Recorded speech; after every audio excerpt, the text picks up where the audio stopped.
हरिश्चंद्र घाट पे हूँ और उसी घाट पे जहाँ कभी मैंने अपने पिता और माता को यहीं पे मुखाग्नि दी थी। जीवन में उससे बड़ा दुख मैंने नहीं देखा। तो आप जितने भी दुख आते हैं वो मुझे महसूस ही नहीं होते हैं। तो सबसे बड़ा दुख मैंने जीवन में झेल लिया है। तो इसीलिए मैं कुछ लाइन आपके लिए कहना चाहता हूँ। जिंदगी में कंसेप्ट क्लियर रखिए। यहाँ कोई किसी के लिए अनन्य रूप से नहीं है। इंसान अकेला आता है और अकेला चला जाता है। संग साथ बनते हैं, संग साथ का एकमात्र आधार, संग साथ का एकमात्र आधार सुख है। यदि कोई आपके साथ सुखी महसूस करता है तो वो आपका साथ चाहेगा। सुख सुख नहीं है तो वो किनारे हो जाएगा। सुख सेक्स का हो सकता है, फिर से कह रहा हूँ, सुख सेक्स का हो सकता है, सुख भोजन का हो सकता है, सुख सेवा का हो सकता है, सुख बात करने का हो सकता है, सुख मज साथ बैठने का हो सकता है। सुख होगा तभी कोई साथ होगा, अन्यथा होकर भी संभव है कि साथ नहीं हो। तो सुख बहुत महत्वपूर्ण चीज है, याद रखिए। कल किसी को आपके साथ सुख मिलता था, कल आपके साथ था, आज नहीं मिल रहा तो नहीं होगा। सुख इंपॉर्टेंट है।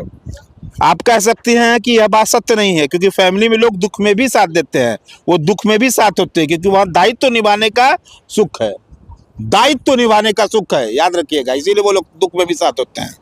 ईगो की तुष्टि है कि दुख में भी मैं साथ हूँ, यह कहने का भी सुख है। दुख में भी मैं साथ हूँ, यह कहने का भी सुख है। फंडामेंटली, अंतिम लाइन नहीं बोलूंगा, फंडामेंटली यहाँ कोई किसी के लिए नहीं है। हर कोई अकेला आता है और अकेले चला जाता है। साथ है तो इसलिए कि साथ सुख दे रहा है, आनंद दे रहा है। सुख खत्म, साथ खत्म। तो सुख बहुत महत्वपूर्ण है। प्लेजर, सुख हर कोई इसी तलाश में है। और किसी भी माध्यम से मिले, सेक्स के माध्यम से मिले, भोजन के माध्यम से मिले, तमाम लोगों का साथ है। अगर आपके साथ वो सुखी हैं तो ठीक है, और वरना वो देखिए अंतिम, मैं हरिश्चंद्र घाट पे हूँ। यहीं अंतिम यात्रा है लोगों की, कहानी खत्म यहीं हो जाती है। यहीं पे मैं ने अपने माता पिता को बार बार कर मुखाग्नि दी थी। तो मुझे जीवन का सबसे बड़ा दुख मैंने झेला है। और जो अप्रत्यक्ष रूप से तमाम लोग मेरे खिलाफ लिख रहे हैं, धमकियां दे रहे हैं, उसका भी मुझे सुख है।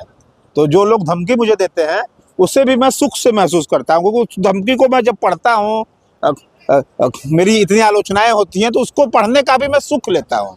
तो मैं हर चीज में आनंद की प्राप्ति करता हूँ और आनंद में अपना जीवन जीता हूँ। धन्यवाद।